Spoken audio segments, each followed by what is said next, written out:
girl Poetic Bella, and I'm back with another little poem or whatever. So check it. I have a new poem, right? Yeah. This is called Millennialish Dating Errors, although I might subtract errors and just say millennial dating. Millennial-ish dating. So, in parentheses, I wrote, my perspective of millennials dating may not be subject to the entire group, as it is my opinion, of course. Just threw that disclaimer out there. All right, let's get to the poem.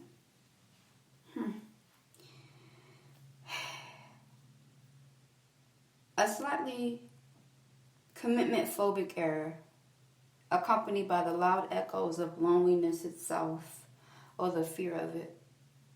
A consistent cycle of overcompensation and submission to the confused ideologies of societal standards.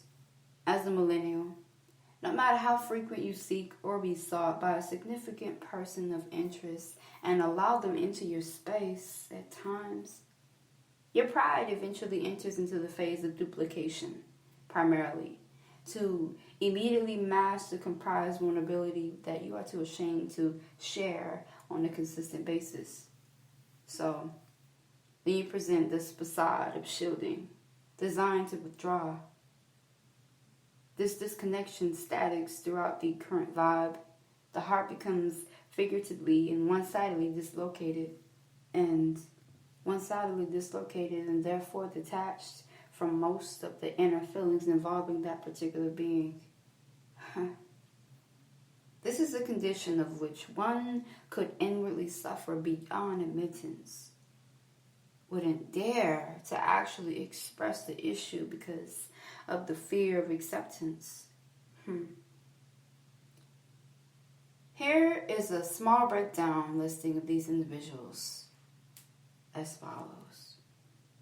There are those that love the idea and initial process of love, but are afraid to truly love someone in full because they're too skeptical of the other person's moves, motives, and intentions. These are the retreaters. Next, the severely hurt ones who continues the rigid cycle of being broken and breaks others intentionally or unintentionally. These are the fire breathers. Then, the spiritually free floaters who drifts all around and loves all but hardly commit, then ghost people out of fear of falling. These are the Caspary butterflies. Then there's the risk takers, two of which. The risk takers who take on the challenge of trying to change broken people to make them whole. Often there are serial daters who are in and out of relationships. These are the project builders.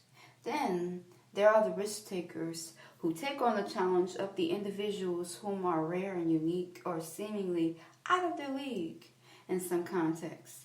These are the curious hunters. Then there's the ostentatious, insecure competitors who use the presence and or status of people to one-up and seemingly gain leverage on the others to appear superior. These are called the trophy show-offs. Then there's the hopeless romantics who Then there's the hopeless romantics or hopeful lovers who purposefully place themselves out there just to grab a hold of anything back to avoid being alone. Often they're in steady need of relationships.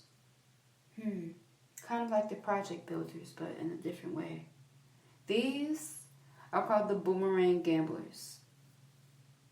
Yeah. These people, they're not in a particular order. And also, a person may take on multiple of these, like myself included. If I had to pick one or two of these, I probably would say that I am. Alright, so just to let you know. I think I may relate to the retreaters and to the Caspary butterflies. I mean, I think they kind of sort of go hand in hand a little bit for me. Again, let me reread it. Retreaters. Those... oh, gosh. Those that love the idea of love and the initial process of love, which I do. I love people in love. I love being surrounded by love. But I'd be too afraid to give somebody my all in fear that they're playing games, or like I'd be too skeptical of what they're doing. Not like insecure, like, oh, what are you doing? No, not like that. But I'd be skeptical of their motives that they have that I know nothing about. And I'm always thinking, people and their intentions. And so I retreat and reclaim my power back as if I lost power. I really didn't lose power. But, you can't tell me that. And then when you combine that with Caspary Butterfly, which says, spiritually free floaters who drift around and loves all. I think because I started out a retreater first initially, and then once I have a backlash or just shit happens, right? I turn into a Caspary butterfly who I just like to float around and spread love. Oh, shit. I like to float around and spread love, And this is not necessarily intimacy, though. Just in general, right? Although we're talking about relationships and stuff, but generally I've become familiar with being spiritually free, or as most people call it, free-spirited, but I like to reword it, give it a different sound. So yeah, spiritually free floater who drifts around and loves all, but hardly commit, then ghosts people out of fear of falling in love with them. Because forbid if I fall in love with a person, right? Like, I don't deserve to fall in love. I do, but I'm just so afraid, I don't really give it a full try. I mean, I think I do, but I really don't, honestly. And so, yeah, I retreat and I become a Caspary butterfly. Like, I'll admit it. Like, boom. Woo. So, what are you? What are you?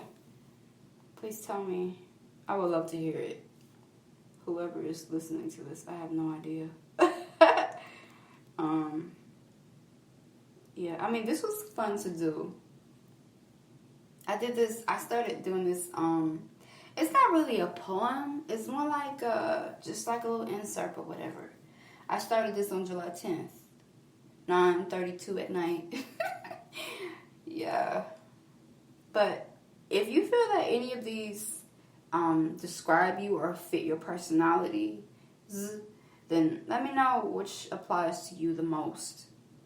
And there can even be 3 of them that apply to you. Like, it really depends. And there are more out there. I just briefly named a few. Like, okay, I counted them. There are 7.